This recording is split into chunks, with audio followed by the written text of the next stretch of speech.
Good morning. Welcome to the Washington Ethical Society. Whew. It is much easier to breathe without the mask. Oh my goodness. I am Judy Myers. My pronouns are she and her, and I am the officiant this morning. WES is one community unified across space and time, gathering for these Sunday platform addresses to affirm our values and commit to a better world. So I want to welcome those of you who are here in the hall. Welcome. So nice to have people here. Those who are watching on Zoom now or later, and those who are catching the recording later. So if you're on Zoom, please check the chat for a welcome and various tips from Joe Klein, today's Zoom chat usher. And if you're here in the hall and would like an assistive listening device, please check with the sound team in the back. If you're visiting here in person, please stop by the welcome table after platform today to speak to a greeter or to our membership coordinator, Maceo Thomas. Those of you who are visiting online now or later, we invite you to send an email to Maceo at maceot@ethicalsociety.org. That's MACEOT@ethicalsociety.org. Or to fill out a connection form, which you can find at tiny.cc/wesconnects. So I will take a look and see if there are greetings that folks have written in the Zoom chat. Aha, in fact, there are one or two. Sarah Morris says, good morning.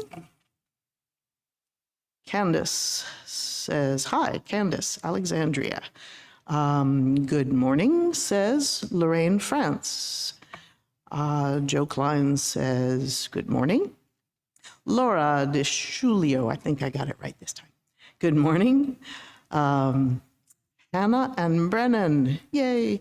Good morning, everyone. Leanne and Brian say good morning from Brian and Leanne. I'm sure that folks will remember to set their chat settings to everyone. Good morning, everyone. Let's see, what else? Mark Mayer, good morning to all. And let's see, Dawn Nunziato, I hope, says good morning. Cynthia Goodman, good morning. DeShulo, I will get it right yet. Anyway, it is really wonderful to see so many people saying hi. So folks who are joining virtually can use the time to get a candle to light during our candle lighting, if you should like to do that. So, did I get any more? No, okay. It is good to connect and to share this time together. Today's opening words are selections from All About Love by Bell Hooks.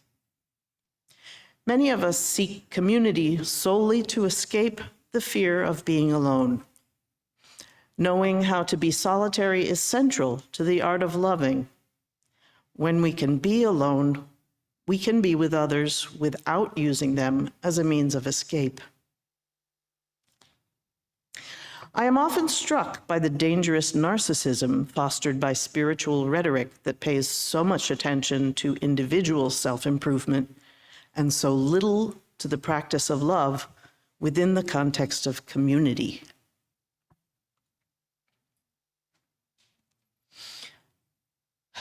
This morning's opening music is an energetic number, co-written and sung by WES music coordinator Leah Morris, entitled Lifted in Love. Good morning, WES.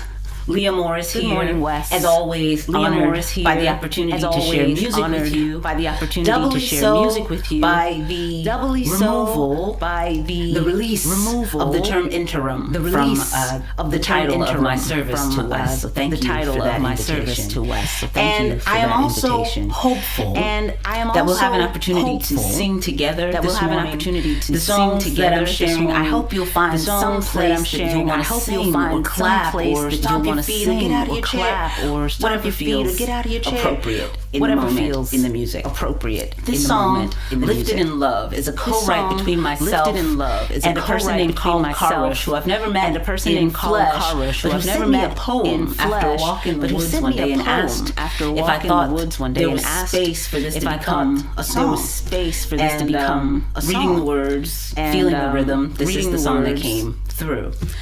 And so if you feel inspired to sing along with the main part of the chant, it's "We are here to be lifted in love."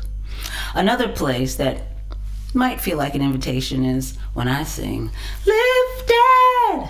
If you're feeling your oats this morning and you want to move a little bit and you want to shout, it's an opportunity, an invitation.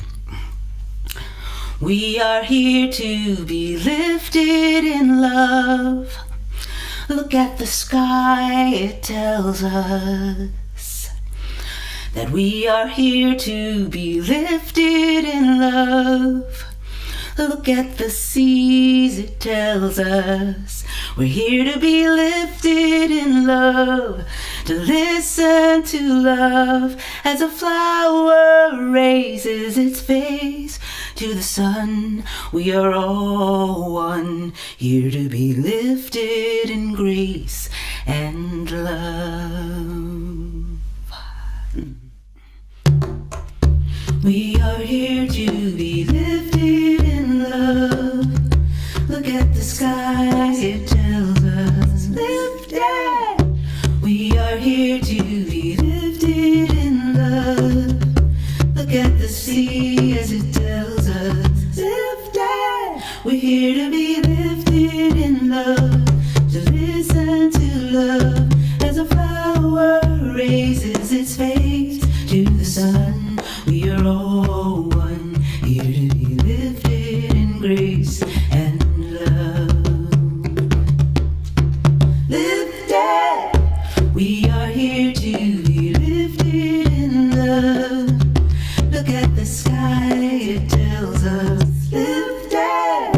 We are here to be lifted in love.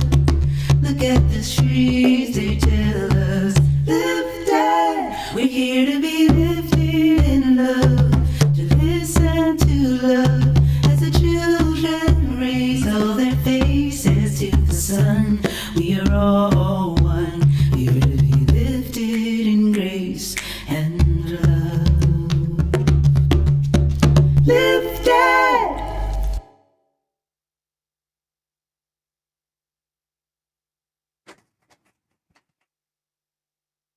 I'll tell you, it is great fun to see so much participation.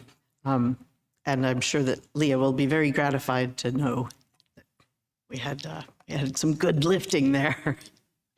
Each week, we read our statement of purpose as a reminder of our shared values. If you are interested in taking a turn to read the statement of purpose, you can sign up at tiny.cc/readsop, and you can read it here in person, as Emily will do in a moment, or make a recording that will be included in a future platform. Today's reader is Emily Newman. Emily is chair of the Community Relations Committee, CRC, and part of the stewardship team. Join CRC after platform today for a fun activity on empathy, and stay tuned for pledge party information.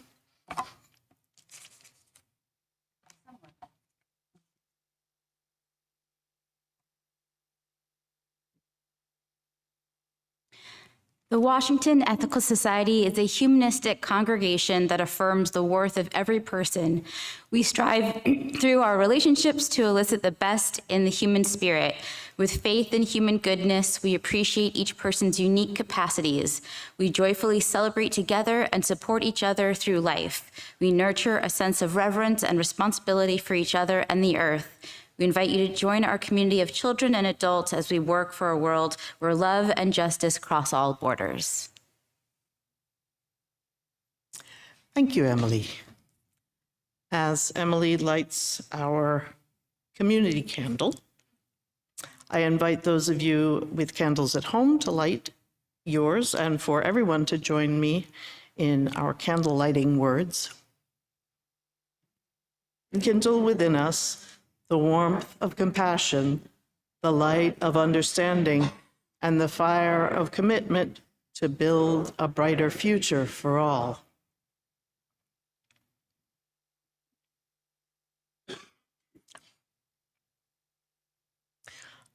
Our senior leader, Casey Slack, will now present today's story for all ages from the book Love, Violet, written by Charlotte Sullivan Wild, with pictures by Charlene Chua.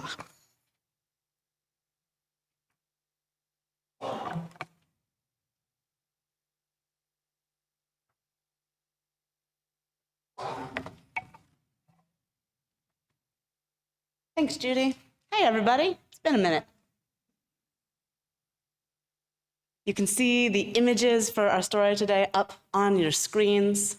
Thanks so much to Abby and John who make those slides and make this possible. As far as Violet was concerned, only one person in her class raced like the wind. Only one had a leaping laugh. Only one made Violet's heart skip. Mira. Every day, Violet dreamed of astounding Mira with heroic feats and bringing her treasures and galloping off together on adventures. But whenever Mira came near, "What are you drawing, Violet? Want to play horses, Violet? Where's Violet? We're line buddies today." Violet went shy. One wintry day, Violet had an idea. An idea with crayons and scissors, glitter and glue. How many of you have glitter ideas? When it was just right, she signed her Valentine, Love, Violet. Maybe tomorrow their adventures would begin. On Valentine's Day, Violet woke to shimmering snow.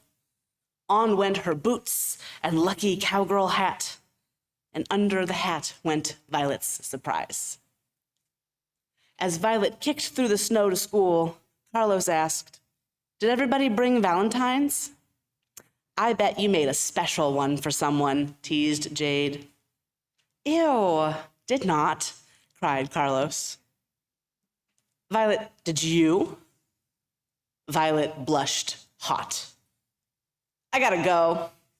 She darted through the wintry gust with her hat pulled low. Just then, Mira raced up like the wind. "Nice hat, Violet." Snow sparkled on Mira's eyelashes. Mira was magnificent. But what if Violet's Valentine wasn't? Suddenly, Violet's heart thundered like 100 galloping horses. She reached for her hat and thumpity, thumpity, thumpity, bolted. All day long, Violet's stomach lurched. What if Violet couldn't give her Valentine? What if Mira didn't want her Valentine? What if they never adventured? "Time for Valentines," called Mr. York. Violet squeaked. Eep. Queasy and quivering, Violet delivered her Valentines. All but one. She looked left. She looked right. She lifted her hat. Thumpity, thumpity, thump. Did you give all your Valentines? Mira asked, appearing out of nowhere. Violet jumped. She smacked right into Mira and tumbled into the coats. All around her, kids hooted and howled. Violet shrank into the tangle of scarves. She wanted to say sorry. She wanted to give Mira her Valentine. Instead, she scrambled away, hiding her eyes and her surprise under her hat. At recess, Violet made a lonely angel in the snow. How could she ever face Mira now? Then laughter lassoed across the playground, a laugh like leaping horses, a laugh that warmed Violet down into her boots. Violet sprang up. Only one person had praised her hat. Only one hadn't laughed when she fell. Only one had ever asked her to play horses. Could it be Mira wanted to be her Valentine? Mira, cried Violet, I have something for you. Violet flew through the snow. She scaled drifts, which is hard. Have any of you tried to scale a snowdrift? Difficult, especially if you're small. She slid across ice, also hard. Our girl Violet is going through some stuff here. She even dodged a barrage of snowballs under the jungle gym. When the wind whooshed up Violet's hat and Mira's Valentine. It twirled down and down and down beneath stampeding feet. We all say the next line with me. No! Mira raced like the wind. Violet, what's wrong? Violet sniffed. This was for you, but it's ruined. For me? Violet, it's so pretty. Mira tucked a torn bit into her cap. It glittered beside her hair. Then, with a shy smile, Mira reached into her pocket and pulled out a locket. For you, said Mira. Inside was a violet. Want to go on an adventure? Asked Violet. Yes, cried Mira. And they were off, galloping over snowy drifts to see what they might find together. Thank you.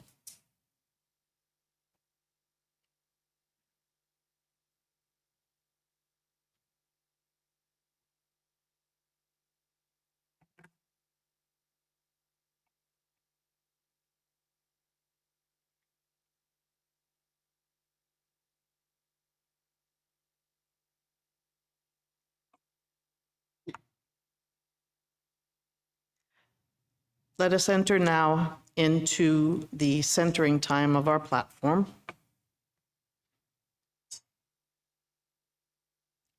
Each week, we read this chime in solidarity with people around the world. And today, I'm particularly mindful of those suffering the ravages of the war in Ukraine, which has now passed the one-year mark since its beginning. As we listen to the chime, let us remember our connection to each other and the world around us.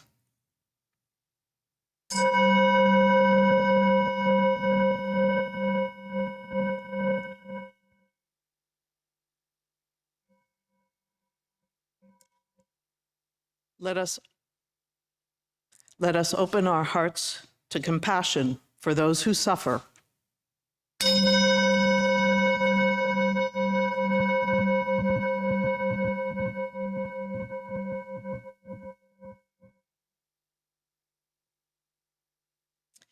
And let us commit ourselves to the work that calls for our love.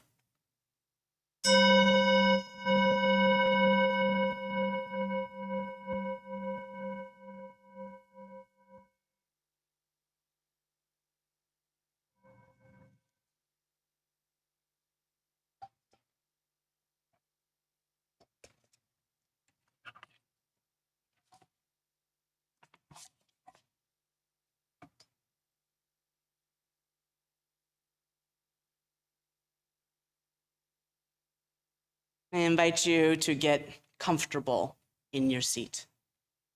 For you, that might mean sitting with your feet on the floor. It might mean you need to stretch a little bit. If you need to stretch, just be conscientious of those around you.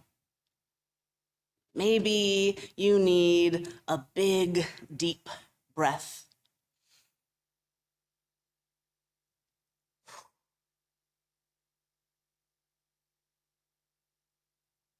Do whatever you need with your body to feel centered and present in this moment as much as possible. We can't always all be everywhere. And as you breathe and sit and rest, I invite you into what is ultimately a variation on the Buddhist practice of metta, the loving kindness meditation. As you rest, call into your mind someone who you really love. Someone who you love open-heartedly, easily. Maybe it is your partner or a child. Maybe it is not a human someone. Maybe it's your dog. Maybe it's your cat. Fish, I don't know. Bring them into your mind, and in whatever way works best for you, surround them with your love. In my mind, this looks like surrounding them in purple, sparkly light. It might look different for you. Hold that for a moment.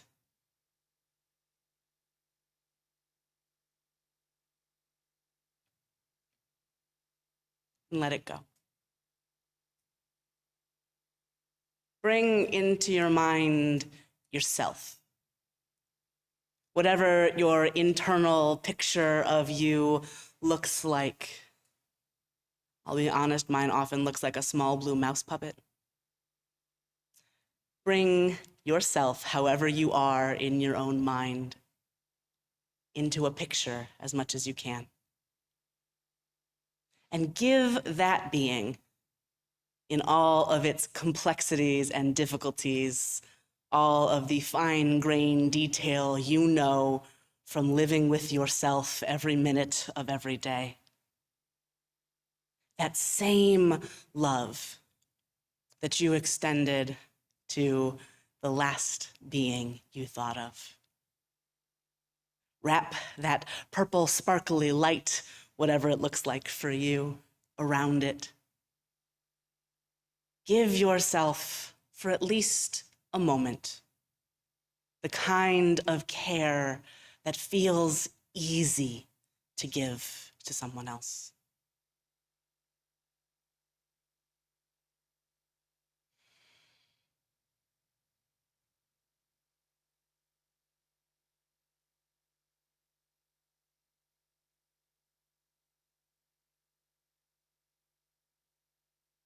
And then let it go. Pull into your mind your community. Whatever your picture of your community looks like, whether that is this room or many more rooms. Whether the picture is of the people or a building or just a concept of togetherness. Hold that in your mind, knowing the complications of community.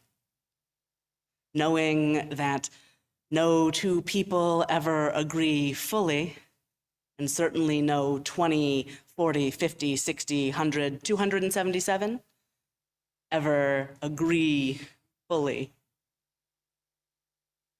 And wrap that community in that same love.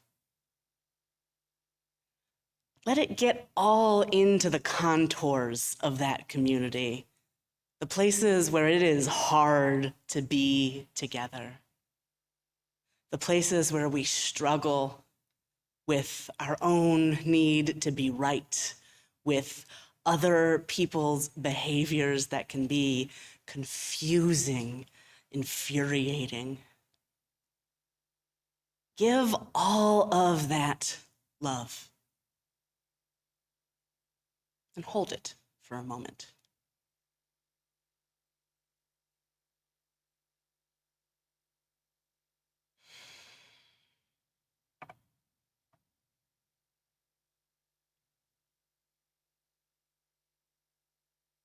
And then let it go. And now I'm going to ask you to do something really hard. Pull into your mind someone you find difficult to love. Someone who compassion is a struggle when you think of them, where your worst self wants to jump out and do all the interacting for you. And try, this is hard, to wrap them in that same open love, knowing that they have an internal life that is complicated, that they are, whatever else is true, still somebody, still a beating heart, blood and nerves, connective tissues and interstitial fluid, that they are all the things that you or anybody is.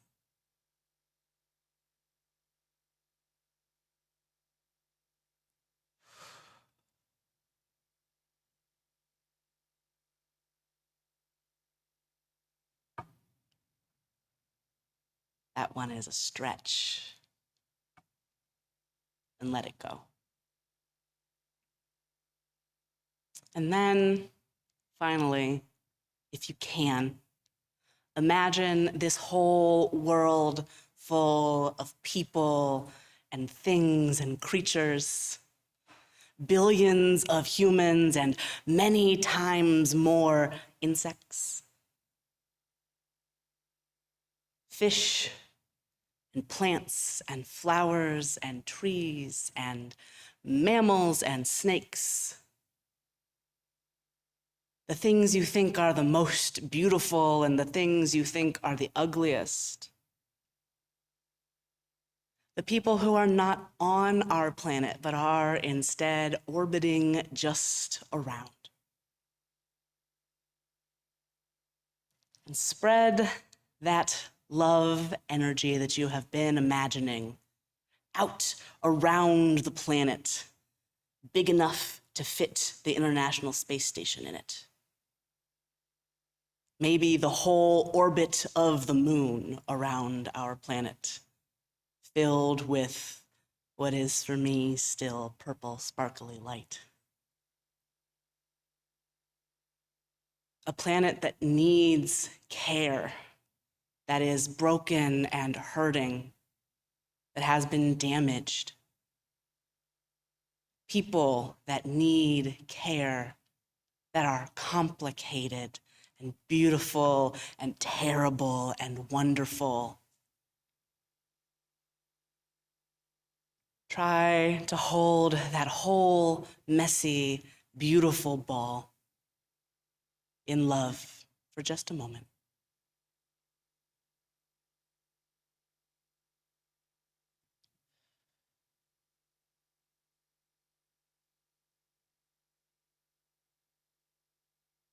And when you're ready, let it go and come back to here and now and this moment together.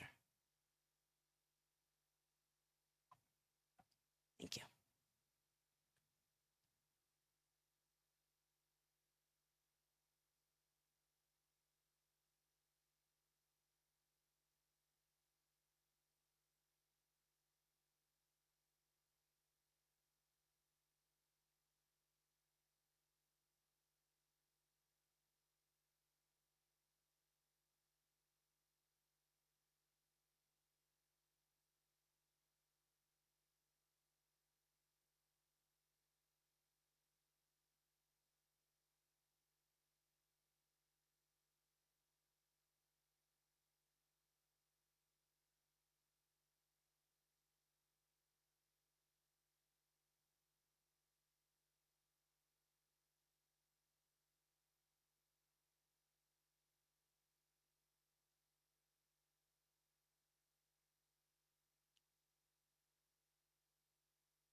The refrain of this song is simply, I choose this day.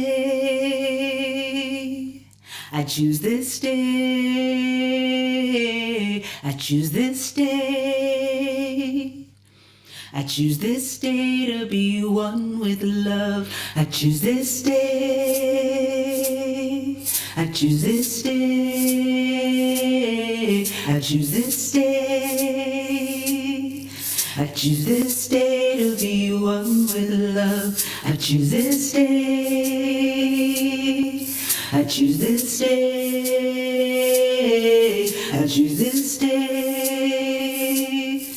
I choose this day to be one with love. I choose this day to breathe freedom and laughter. I choose this day to feel more than enough. Not yesterday and not any day after. I choose this day to be one with love. I choose this day. I choose this day. I choose this day. I choose this day to be one with love. I choose this day to be freedom and laughter. I choose this day to feel more than enough. Not yesterday and not any day after. I choose this day to be one with love. I choose this day. I choose this day. I choose this day. I choose this day. I choose this day. I choose this day to be one with love. I choose this day. I choose this day. I choose this day. I choose this day to be one with love.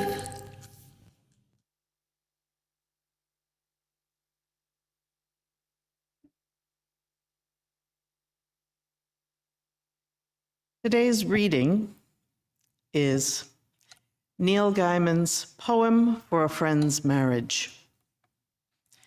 This is everything I have to tell you about love. Nothing. This is everything I've learned about marriage. Nothing.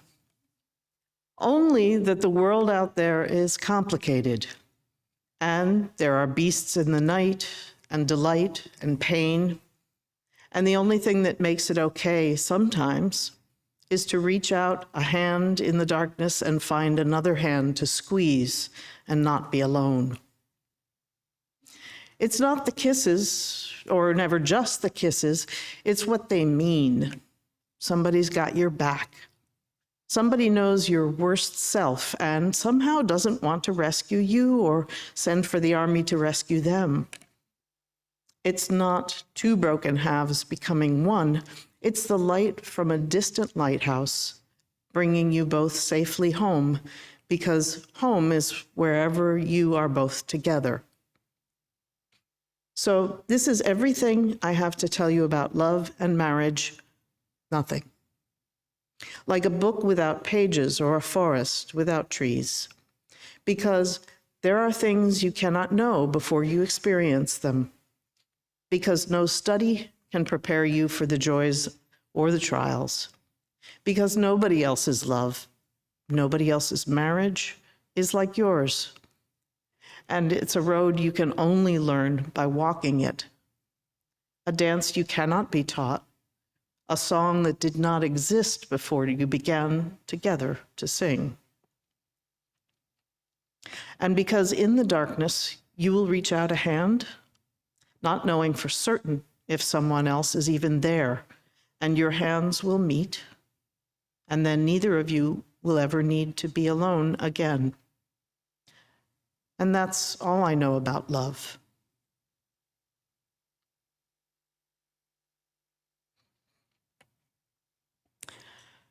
This morning's speaker is our senior leader, Casey Slack.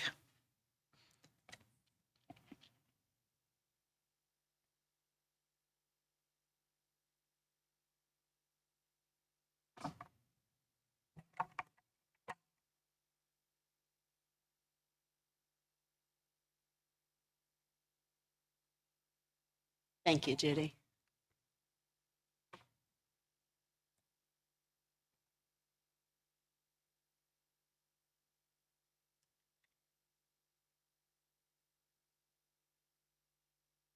What is love? Baby, don't hurt me. Baby, don't hurt me no more. Love is a many-splendored thing. Love lifts us up where we belong. All you need is love. I was made for loving you, baby. You were made for loving me. Okay, 80s music references aside, also a good little bit of Moulin Rouge in there. What is love? We've already talked about this some this month. The officiants team did a platform a couple weeks ago talking about their perspectives on love, but I think it merits a little more discussion. There's this idea that love is some sort of mystical, magical, beyond understanding feeling, and it is, and also it isn't, right? Love is that feeling, that butterfly, sparkly, weird thing you get when you meet someone who clicks, who works, who you vibe with. Love is also a lot of other things. And the kind of love that lasts a long time not only is, but must be more than sparkle feelings. Sparkle feelings will get you on a date or into a community, maybe. They don't keep you there. Sparkle feelings might make you excited to join a new club, a new organization, a congregation. But they don't keep you there through 2.5-hour-long board meetings. They don't keep you there through fights about who's gonna wash the dishes, through the everydayness of needing to eat something repeatedly every day, through Adam, 3 times at least, right? Through the experience of going to an airport. You could love somebody all you want, but if your approaches to the airport are different, you're gonna need something more than sparkle feelings to get through that. And you're gonna need something more than sparkle feelings for the real hard times, for when there's not enough money, for when your children are sick, for when, if you are lucky, one of you comes to the time of your life when it is time to die.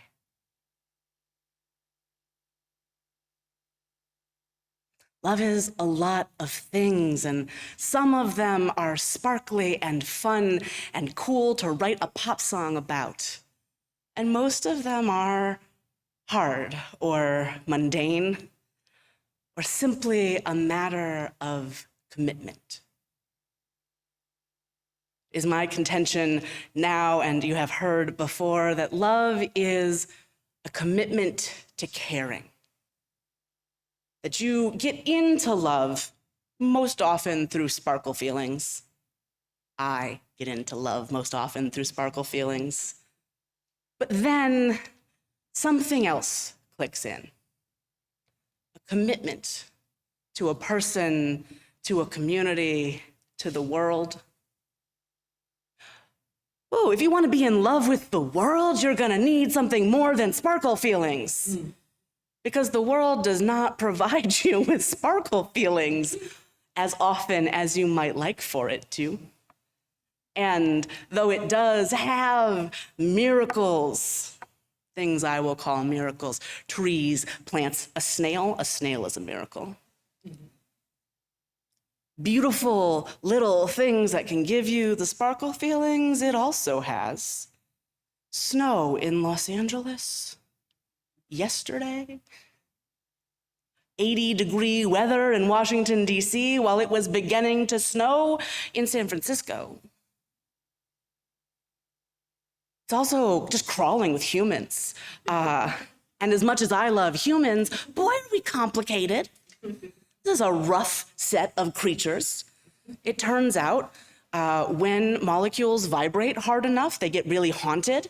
And here we are, exaggeratingly haunted and unclear of how to handle it. 8 billion of us. Oh, great, fun. Yes, and somewhere in there must be a commitment. There must be a decision to care for one another, for our community, for ourselves, for the planet. The story that always comes to mind when I think of love as a commitment to care, when I think of love at all, is a story about my grandfather's desk. My grandfather had a desk. I don't know how long he had had it. It was wooden and relatively large for someone who was poor for most of his life. And he would, once a month, get out the checkbook and sit down at his desk and lick the tip of his ballpoint pen and balance the checkbook. He kept all of his papers in his desk. His retirement papers from his time at Ford, but also newspaper clippings from the literal holler in West Virginia where he grew up, and so many other things. And by the time my grandfather died, the desk was in disrepair. The varnish had worn off. It had become the sort of thing that if you sat at it, you were likely to get a splinter, because by the time he died, it had been many years since he had needed to balance the checkbook. Someone else had been taking care of that. Now, my grandparents have 30 plus grandchildren, and then another now nearly 20 great-grandchildren. So there were lots of us for them to know, and you would think that with that many of us, they would have known any of us barely at all. But they managed to know all of us pretty well, and a couple of us really, really well. My older cousin Eddie and I spent probably more time than anybody else in the grandkids group at Grandma and Grandpa's house, and Eddie more than me. Eddie lived with my grandparents for most of his life, and he and my grandfather were close. Not only did they live in the same house for decades, but they shared a name.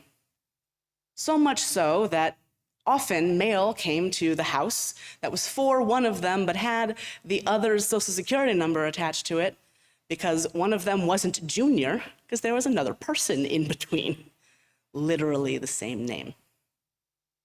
So when Grandpa died, Eddie took the desk.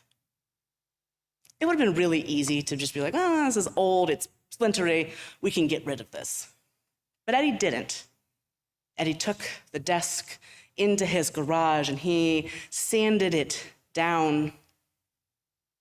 He re-varnished it by hand. He made it beautiful again, so it could come to live as a piece that honors my grandfather and his life, as something that can still be used, is still used, as a place to sit down and balance out your life. Love is taking a thing that has fallen into disrepair and choosing to fix it. Love is not letting a thing continue to hurt you or other people just because you have nice feelings about it.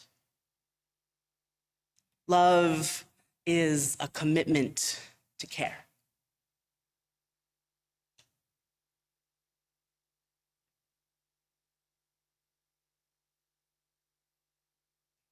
So we know that the ancient Greeks thought of love in a bunch of different ways. They had all these different words for love, and people really like to talk about those as if they are individual, fully separate experiences of love.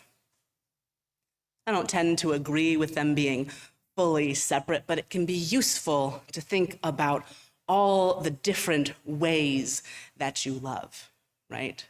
That love is not simply the type of love that you have for a romantic partner, and not simply the type of love you have for your family. So the ancient Greeks would have talked about xenia, a type of love that is about hospitality, particularly to strangers or foreigners. A commitment to caring for people you don't know yet. When I first went to a UU summer camp as a young adult, I was terrified to meet new people. I was staying in this dorm building with a bunch of other young adults, and they all had known each other since they were children, and I was brand new. And I made friends with one person, and I said, I am scared. And he said, strangers are just friends you haven't made yet. Now, you might not want to go about your day-to-day life assuming that every stranger is just a friend you haven't met yet. Sometimes that could be dangerous. But what if, and I'm saying what if as if many of us aren't already, but go with me. What if part of love for us, part of how we define love here at Wes, was a commitment to care for people we haven't met yet? What might we do differently? Or more of, or less of? Or exactly the same? If we were focused on a commitment to care for people we haven't met yet. Making sure that we had an elevator, that was a step towards caring for people we haven't necessarily met yet, right? If you have mobility difficulties, it will be very difficult to get to the bathroom in this building without an elevator. Cool. Wearing masks is a commitment to care for people we haven't met yet, because you do not know what somebody else's health situation is like, what kind of risk they could tolerate to be in community, who has to stay home if we don't make it as safe as we can. I want you to take a second. If there's somebody next to you, nearby, talk about what we might do. And there's a lot, I just scratched the surface. If we wanted to commit ourselves to caring for people we haven't met yet, the stranger, I'm going to use the word foreigner again, though I don't like it, the foreigner, the people who aren't already in this room. Let's take about 1 minute to do that real quick.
Go ahead and start wrapping those conversations up.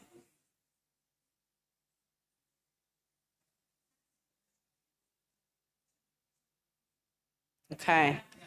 Gonna come on back. Hello, hi, come on.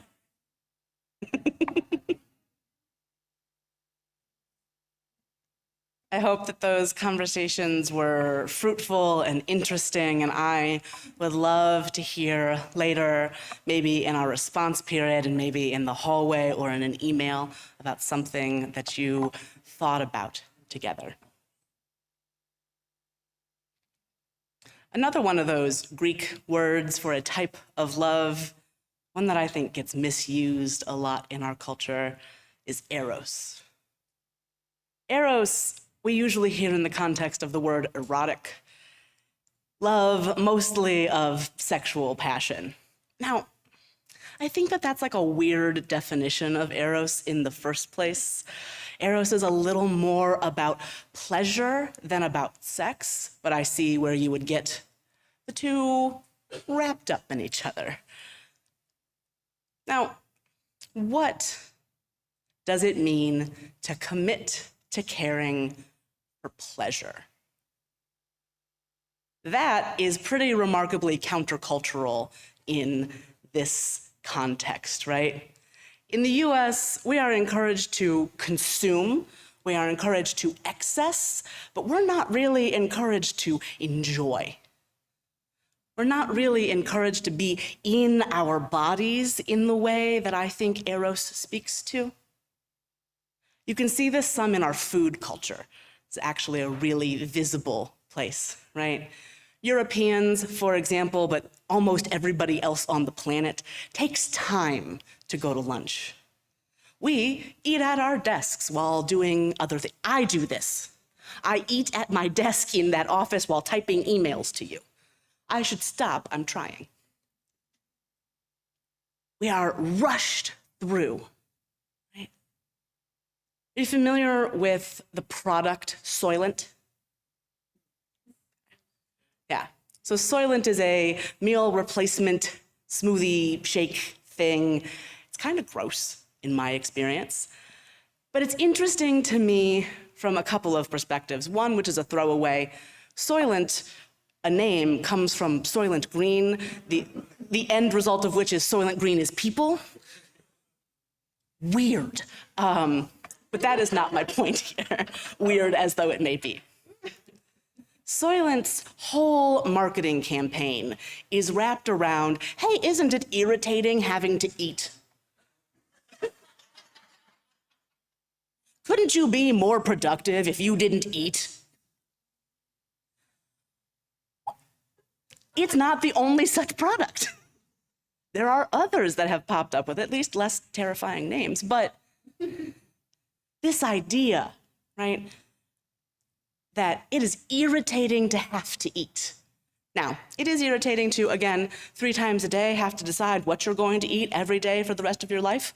Yes, stressful. But the eating part should get to be fun. You should get to enjoy the food, because food isn't just fuel. Your purpose as a human isn't fundamentally to get back to work. Part of your purpose as a human is to be here and enjoy it. How would your relationship to food change if you were committed to caring about your pleasure in eating? Let's move away from food. You think about how we approach exercise, bodily movement, being in the world physically. We approach exercise as a culture like if it was a punishment. We've talked about this. We talked about this a little last month. How many times have you heard someone say that they were like earning a piece of cake that they were going to eat by running? Right? How many times have you heard someone say, oh, I have to exercise, or insert moralizing statement here? Right? How often has it felt to you like going for a walk was some sort of punishment you set up for yourself? If you don't have that experience, I am extremely jealous of you. If you do, you're in good company.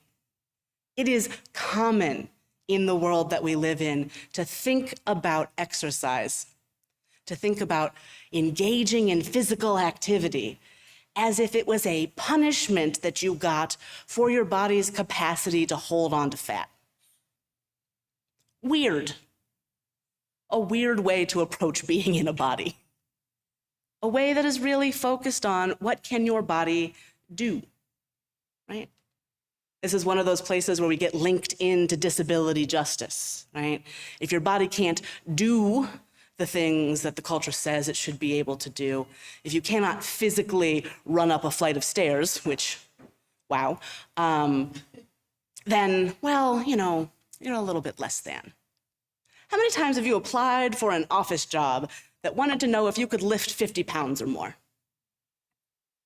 A lot. And you know what? That's actually illegal. They do it anyway, right?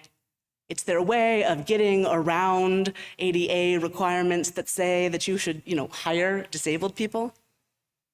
It's a little circuitous route to say, if you're not strong, if you haven't punished yourself appropriately to be strong, then you don't deserve a job where you will sit at a desk all day.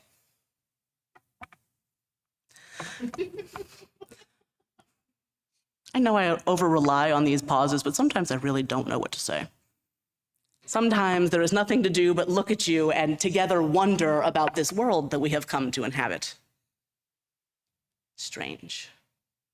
So what's different if movement is about pleasure? What's different if being in your body is about enjoying it? Are you maybe a little less mad at yourself when you can't do everything you wish you could do? When what is natural about aging or becoming ill or getting injured or being sick stops being a failing that you have had and starts being something you think of as, okay, but what can I enjoy? What can be fun? What if the point is to have a nice time? This is one of the cores of my work as a clergy person, one of the cores of my own thinking. What if we all had a good time? What if it was fun? What if it could be fun to be in your body? What if it could be fun to be in community? What if what we did was have a good time? What if we followed the things that feel good? We've been talking specifically about food and exercise, but sex is a location where we learn some stuff about what feels good for our bodies. In the All Our Whole Lives curriculum, which we do for sex ed here at Wes and in a bunch of other places, one of the circles of sexuality is sensuality. And when I explain sensuality to middle schoolers, what I always say is that this is about what feels good for you. And that is everything from, do you like a hug or not, to, do you like lotions that are thick or thinner? How does it feel when you wash your hair? Are there smells that you like, textures, fabrics that feel good on your body? What if you got dressed primarily for pleasure? What if step one was what will feel good to be in the world in today? I'll tell you, it's a lot of fun to get dressed that way. That is a primary motivating factor of how Caitlin and I get dressed. What's gonna feel good? What's gonna be fun to wear today? And if that's step one, you can shape it, right? Okay, today I am in my most visible clergy role, so I am dressed a little nicer than I might during the week. If I were to go to a fancy restaurant, I would first think what will feel good and second think what fits the dress code. But we often do it the other way around, right? What are other people expecting of me? And then maybe, is there something I like I can add to that? Leading with pleasure is profoundly countercultural, but also deeply humanistic, deeply based in the idea that you are fundamentally good, and the things that you want and that feel good for you are probably good. Now, You do have to check what feels good for you against other people. Other people are also real, right? And we learn that when we think about sex and sexuality as well, right? We learn about consent. We learn about bodily autonomy. We learn that pleasure, and in this context I am speaking sexually, is something we do together, not something people do to each other. Right? What is it like if we take that ethic, that ethos, and move it into community life? What if the point of all of us being together is for it to feel as good as possible for all of us to be together? I'm taking a lot of time, so I'm not going to give you the little break to talk about that one, but hold on to it. Talk after platform. The last one of these Greek words for love I want to talk about is agape, another one that gets misused a lot, primarily by Christians. Agape is this open-hearted, everybody love. Christians often talk about it in the context of being love God has for people, which removes the possibility of people having that love for one another or anything at all. Agape is a stretch. Agape is hard. Agape is like a goal state where you have familial, they often say brotherly, but like, I got more genders than that. Familial love, care for everybody. It's the kind of love that has you have a conversation with the person standing on the corner asking for money. You give the money, please give the money, but also stop and talk to somebody, have a conversation. It's the kind that reminds you that everybody is somebody. I think if we can hold on to what's it like to commit to loving the stranger, what's it like to commit to caring for pleasure, what's it like to commit to remembering that everybody is somebody, well, that might just change the world. I have one final point, and it might feel a little tangential, but I think it's important. You may have noticed that the readings contradict each other. The Gaiman poem talks at the end about you will never need to be alone again. And the bell hooks quotes talk about avoiding joining community simply to not be alone. These things are both true. Sometimes conflicting things are true at the same time, and the thing we have to do as thinking, feeling, terribly haunted creatures is to figure out what to do with that conflict. People are not supposed to be alone forever. People are not supposed to be disconnected. We feel lonely because we are not supposed to be alone all of the time. We are supposed to get to connect. And if you connect primarily from a position of wanting not to be alone, if your only point is to shut up the noise in your head, then what you will cause mostly is problems for yourself and everyone else. How many of us have ever gotten into a relationship, a romantic relationship, because we thought that as long as we were dating somebody, it would be fine? Just go ahead and put myself out there. Yeah. Does that ever work? It has never worked for me. Every time I have sought relationship, whether interpersonal or communal, from a place of wanting to run away from myself, all I have done is blown things up. There was a time at the end of my clinical pastoral education residency where the bottom fell out on my whole life. One of the things that we talk about less when we talk about non-monogamy is that The highs of loving multiple people can also come with the lows of being broken up with twice in a month. At the end of a residency, when then a job that you were promised also doesn't materialize. I was on the floor, very literally, on the floor every day. And it would have been easy, and it was severely tempting to run and find somebody else to date, to find a new crowd of people to hang out with, a new thing to be obsessed with, to fill up the space where I was left with just me. But instead, I laid on the floor and I cried, and I felt the moment I was having, and I learned how to be with myself.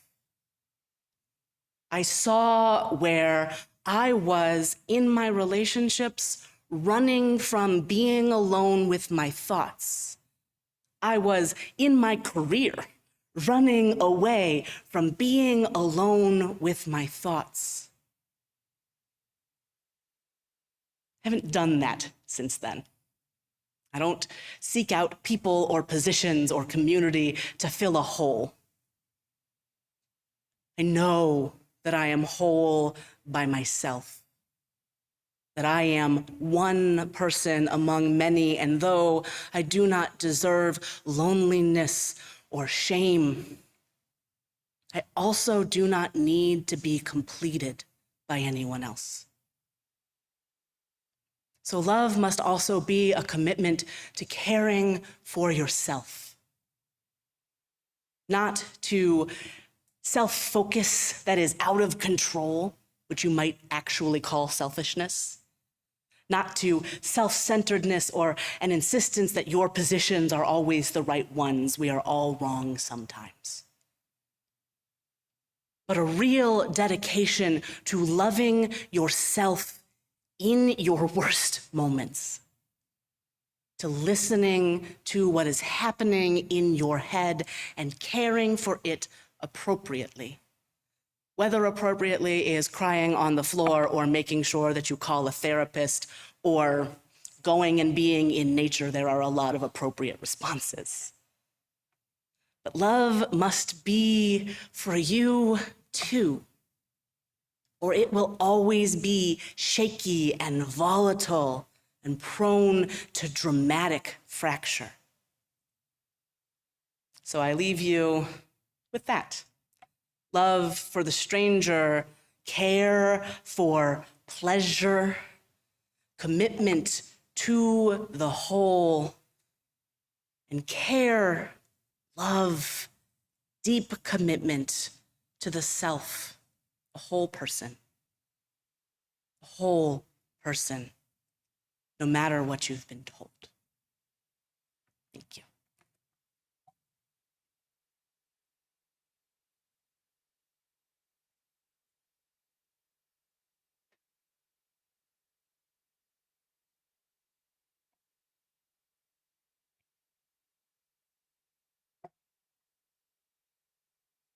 Thank you so much, Casey.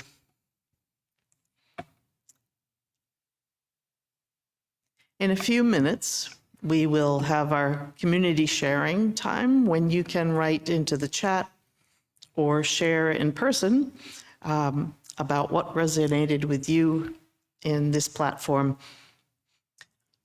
While we listen to today's musical response, you might prepare by reflecting on a personal experience or an activity at West that the platform brings to mind.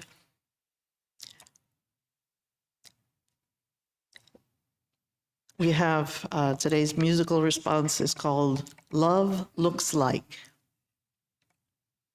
This song was inspired by Cornel West's wisdom.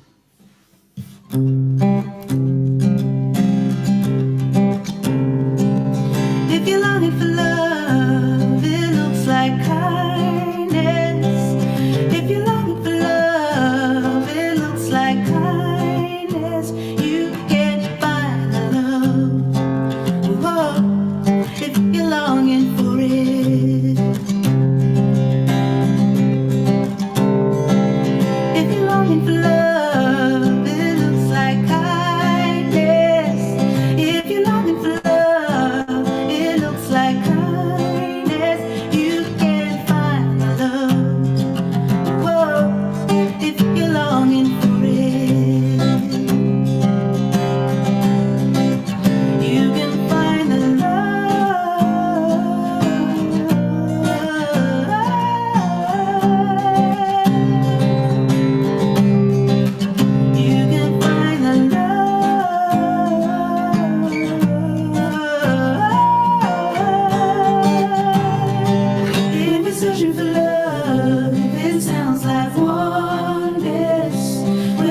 searching for love, it sounds like oneness. We can sing the love.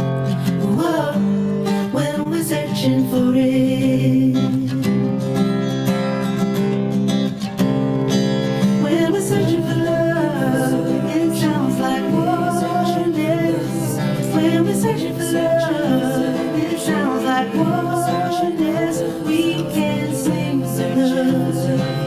Whoa, when we're searching for it, sounds like oneness. Love sounds like we can sing the love. We can sing the love. We can sing the love. We can sing the love. We can sing the. We can sing the. We can sing the. Yes, we can sing it. It's not hard. It's not hard.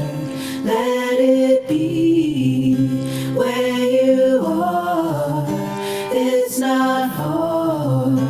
It's not hard. Let it be who you are.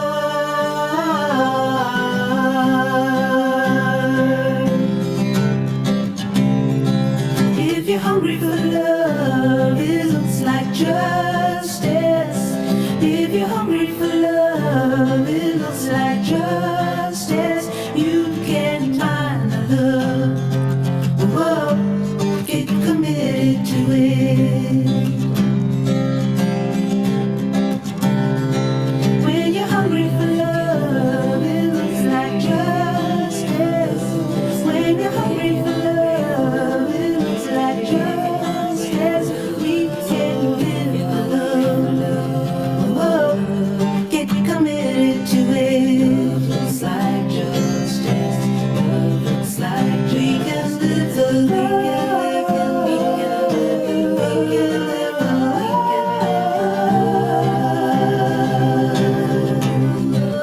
We can live the. We can live the. We can live the. We can live the. We can live the. Yes, we will live it. If you know you it's like I can live. If you know it's like I can live. You can find love.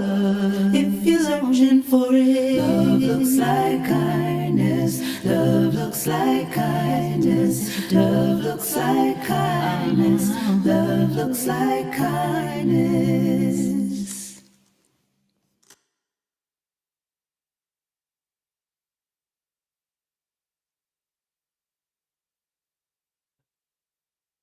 Such a joy to hear the multiple layers of Leah. We get to have more than one.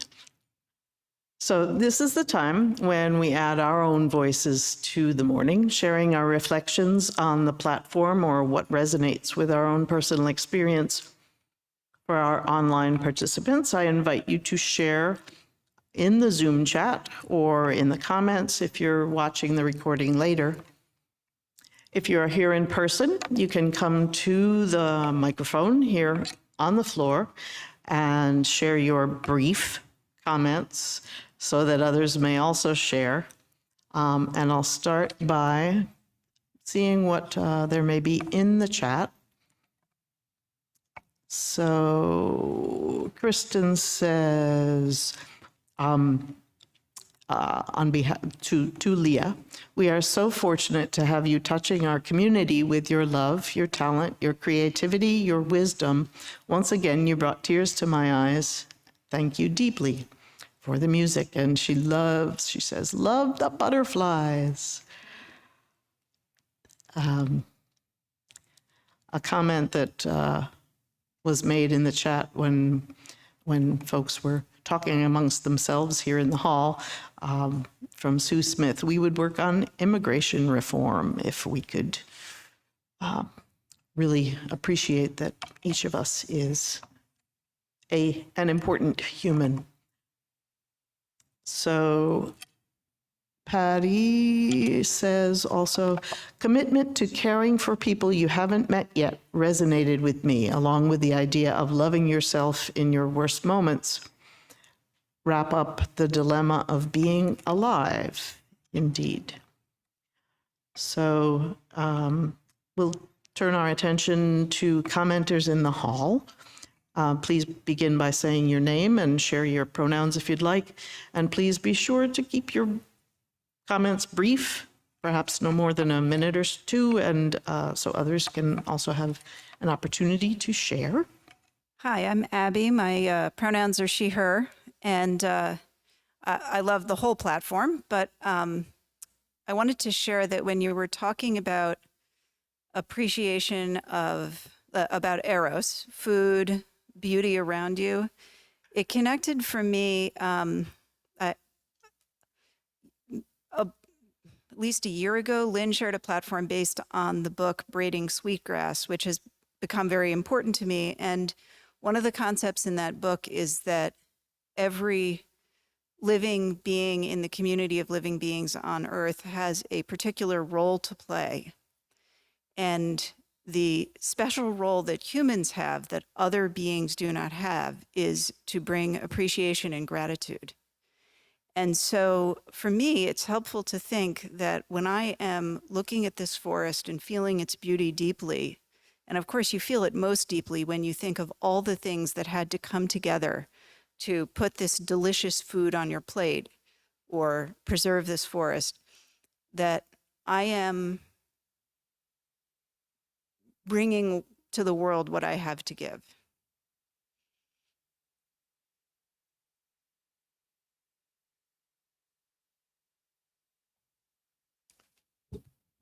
Hi, my name's Peter, he, him, his.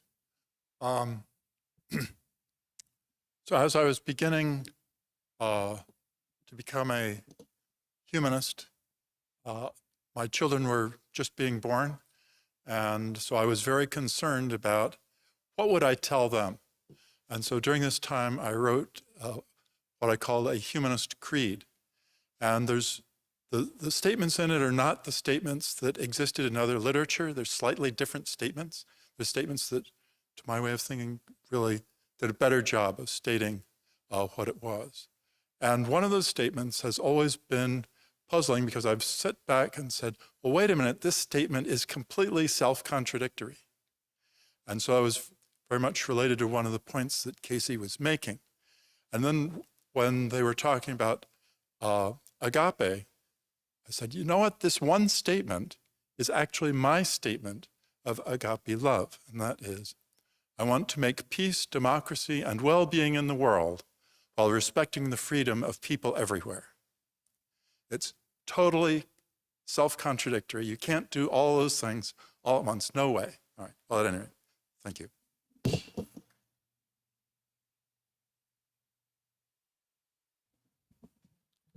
Hello, Jeff here. You know, Casey, when you make a comment about food, you know you're going to get a comment from me. And one of the things that just gets me angry about current American society with respect to food, and I think we could do a whole month's worth of platform just on food, it would be so easy, is all of this prepackaged garbage that's light, either L-I-G-H-T or L-I-T-E. And why, it just, to me, that just defeats the purpose. I know lots of people are busy and maybe don't have time to cook every day. For me, it's the high point of my day. And I look at food as kind of like a blank canvas is to the painter. And I thought about not only the sensuality or the sensuousness of food as it tastes, but also in its preparation. I mean, when you go to put the olive oil in the hot pan and you get that bloom of the oil or that satisfying sizzle as you're deglazing a pan and the wine goes to combine with the fond. The only problem I have is after I make this sauce, Betsy eats all of the sauce anyway, so it's like I don't get any of it. Oh, well.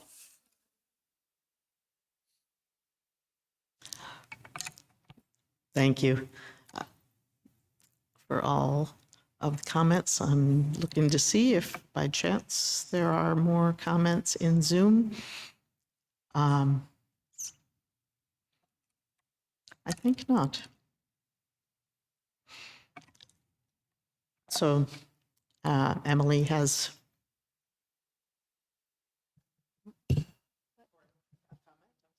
Emily Shear.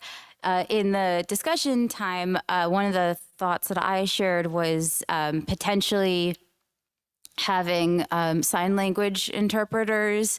And I think that often is a thing you consider once you know that it is needed. But when so my grandfather never had good hearing, and somehow scientifically, men seem to lose hearing of the octaves that women speak in, and apparently it's the reverse for women as for men as they get older. Yay. But so I always had the hardest time talking with him. I had to make my voice deeper and go slower, and he was such a joy to talk to. So I remember feeling frustrated at times that sign language is not more relevant, and we would make faces at each other, but especially now with masks, I feel like I'm noticing you can't count on facial expression, and just the same way that we kind of try to learn please, thank you, where's the bathroom in like multiple languages, I think it could be helpful to incorporate sign language too.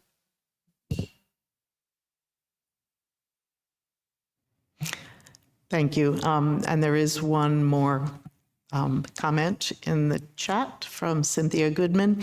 Wow, a very profound platform. I really like the comments on self-love, which I struggle to achieve. It is so hard to enjoy living when you live in a body that is in constant pain. I'm one who has to force myself to exercise every day. Life often feels like punishment to me. And we are, in fact, complicated beings. And thank you to all who shared their thoughts and attention. Just as we share our perspectives in this community, so too do we share our resources and gifts. Here at WES, we split all undesignated gifts in the Sunday collection between our operating budget and a fund dedicated to justice and compassion.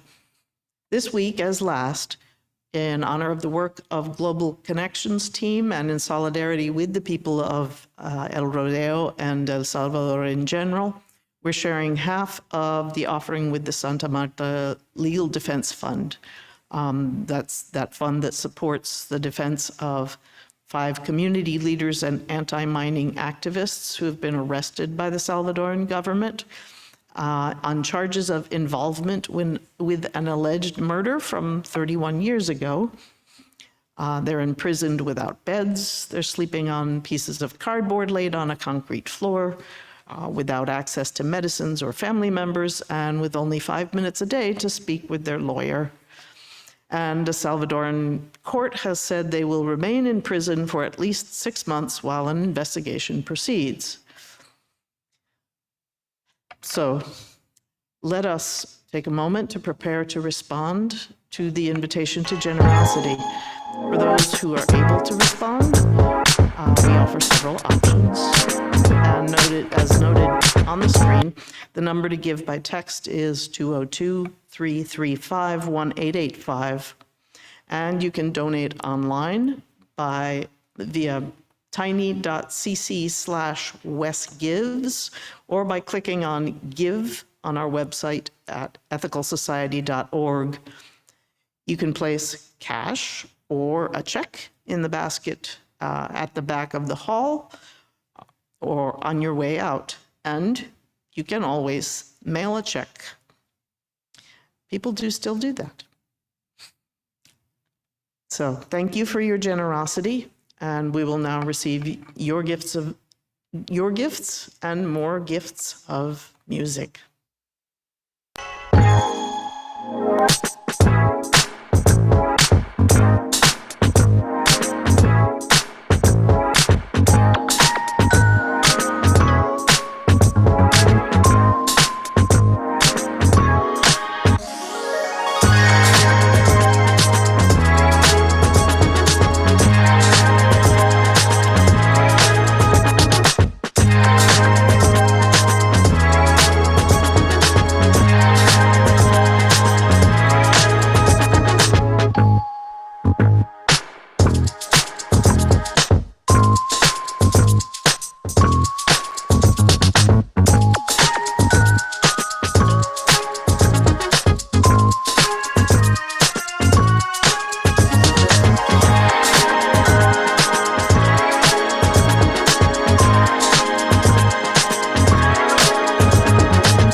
Thank you so much to the many people who helped to create this morning's time together. Our senior leader, Casey Slack, and staff members, Andara Miles, Robin Kravitz, Tamana Berangi, and Maceo Thomas. Music coordinator, Leah Morris, and our platform production team consisting of the tech team, slide artists, Zoom chat, usher, and in-person greeters, whose names you will see on the closing credits slide. At the conclusion of the platform, please join us for social hour, either here or via Zoom. And first, before we wrap up too much, I want to mention a few things happening in the life of our community. Please note that there was an error in this week's news and notes about this afternoon's hybrid meeting of the West Group Aging with Intention. It will happen at 3 p.m. this afternoon, but the correct physical location is the party room of the Elizabeth, the condominium where the hosts, Patty Absher and Paul Baker, live. Please do not show up at the location mentioned in the email because it will likely confuse the new owners of the property. The West Chorus will not rehearse next Wednesday, March 1st, nor the following week, March 8th. Don't worry, this does not mean that there won't be music. However, starting on March 15th, the chorus will begin preparing to sing for Wes's Spring Festival on April 30th. Yay! So this is a great opportunity to contribute to a festive occasion, and if you'd like more information, please contact Perry Bider. He'll be back on March 5th, in town, that is. Or you can just show up here at 7:30 p.m. on Wednesday, March 15th. Come sing with us. It's wonderful. Today at 12:30, the fun relationship building activity hosted by the Community Relations Committee, alluded to earlier, will be happening here at Wes. Is that in the social hall? In the social hall. It's the first in a series of 4 monthly activities.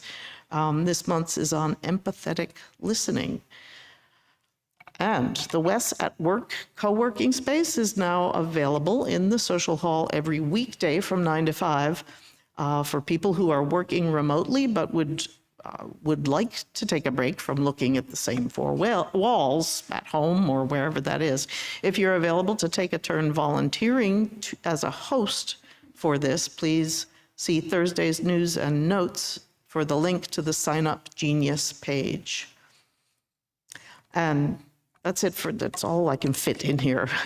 As always, you can find information about opportunities to connect in the Sunday links or news and notes emails and on the calendar page at Wes's website at ethicalsociety.org.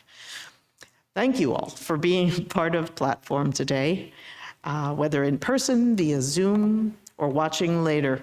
I now invite you to join with music coordinator Leah Morris in singing our Song of the Month, Give Yourself to Love by Kate Wolf.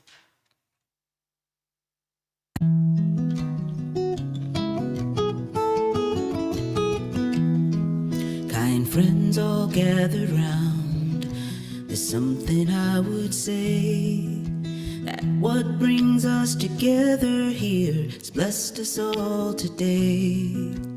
Love has made a circle that holds us all inside, where strangers are as family, loneliness can't hide.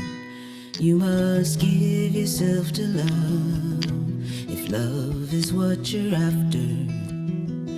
Open up your hearts to the tears and laughter and give yourself to love. Give yourself to love. I've walked these mountains in the rain and learned to love the wind. I've been up before the sunrise to watch the day begin. I always knew I'd find you, though I never did know how. Like sunshine on a cloudy day, you stand before me now.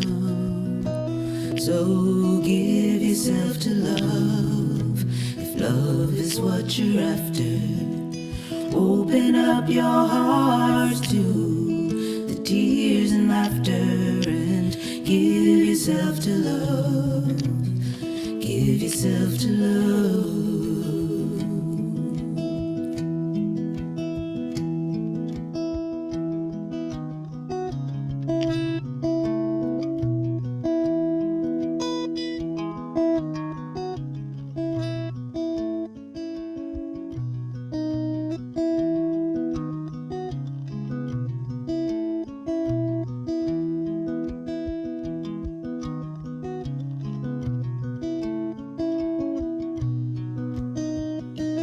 You must give yourself to love, if love is what you're after.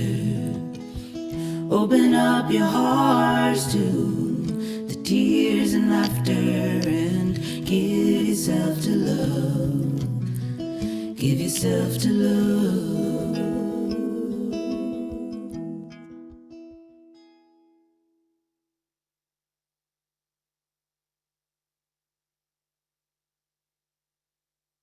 So just a couple last reminders before we wrap up. If you're new to our community, please send an email to our membership coordinator, Maceo Thomas, and introduce yourself. For those who wish to socialize online, to reach the virtual coffee hour, point your browser to tiny.cc/westcoffeehour. And now I invite you to join me in our closing words for this month. Let us go into the week ahead with compassion, understanding, and commitment, extending love to ourselves, our communities, and the world, with dedication to justice that is truly for all. Again, thank you for joining today's platform, and we look forward to connecting with you again soon.